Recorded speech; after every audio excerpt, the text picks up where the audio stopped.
So I got a lot of people in the community that are saying that they're having trouble finishing a piece of music. Today I'm going over my workflow to start a song that will help keep you on track to finish.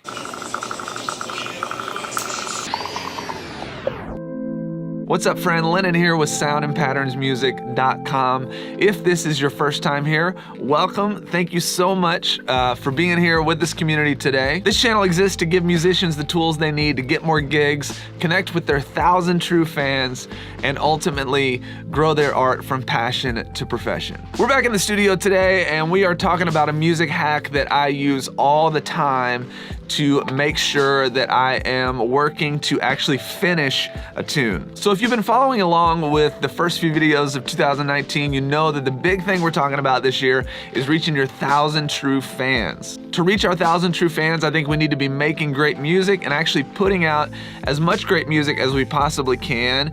And so that means we gotta be finishing the tunes that we actually start. If you are anything like me, you can get lost in the details of a tune. And so I started implementing this process, and it has helped me a ton. Number one, we're gonna set time limits on how long it takes us to do these things. Now, these are loose rules. I just like to set this up because it allows me to, number one, be able to take breaks. A lot of times you can get yourself so wrapped up in the mindset of things that you forget to take breaks, and then mentally you can just be exhausted by the end of the session. I like to go by the Pomodoro technique, and I'll do 20-minute increments with 5 minutes off, and then after every 4 or 5 segments of 20 minutes, I'll take a good 20-minute break.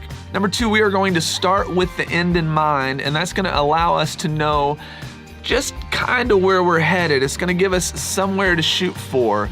And then number three, to make sure that that happens, we're gonna set some ground rules in place, and that's just gonna give us a box to work within. So the first thing I've done here to start with the end in mind is I've set up a reference track that I've found that I think has a cool vibe, and I've put it into Ableton, and then I've actually marked all the transitional areas. So you can see that the intro starts here, then there's a verse, pre-chorus, chorus, and then I've marked that out throughout the whole track. So I know that at least in the beginning, I'm gonna format my song exactly this way. And then you'll see that I've also made some notes within these markings, you know, such as no bass here, we're bringing back in the kick here, whatever that is. These are just things that I thought kept the track moving, and I might not necessarily abide by those, but they are going to, again, allow me to have some sort of framework as I get started. So now that I've got my structure set up, I'm gonna go in and find 3 reference tunes and pick a couple of elements from each one of those reference tunes and write those down. So for the purpose of this video, my 3 reference tracks are coming from Epidemic Sound so that I don't get flagged for using other music in this video. But here, I'll go ahead and play you those reference tracks so that you can see and hear what I like about these tunes. But to keep you entertained, there will also be dancing animals.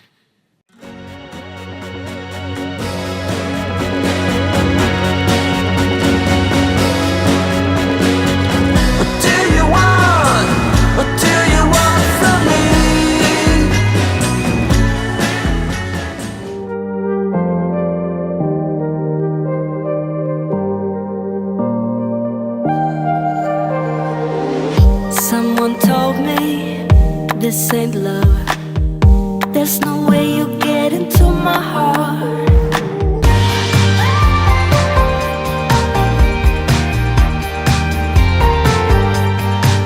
Keep on waiting, I won't close eyes. So now, before we've even written a note, we have a full structure of a song, or we've started with the end in mind. We've created for ourselves a small set of rules by using some cool elements from other tracks that we know we might want to pull from. So, you know, in essence, we're kind of setting up our color palette, right? Now, I know what you're saying, Lennon, how are we not gonna make our track sound either exactly like the reference that we're using for our structure, or, you know, like these tracks that we're pulling these elements from? And so we're gonna get into that. Next, we'll go into how I use loops and one-shots to take these existing elements into a whole new place. And this is a part of a series of videos that I'm working on. So if you dig this content, please consider subscribing, hitting that notification bell, and I will see you in the next video.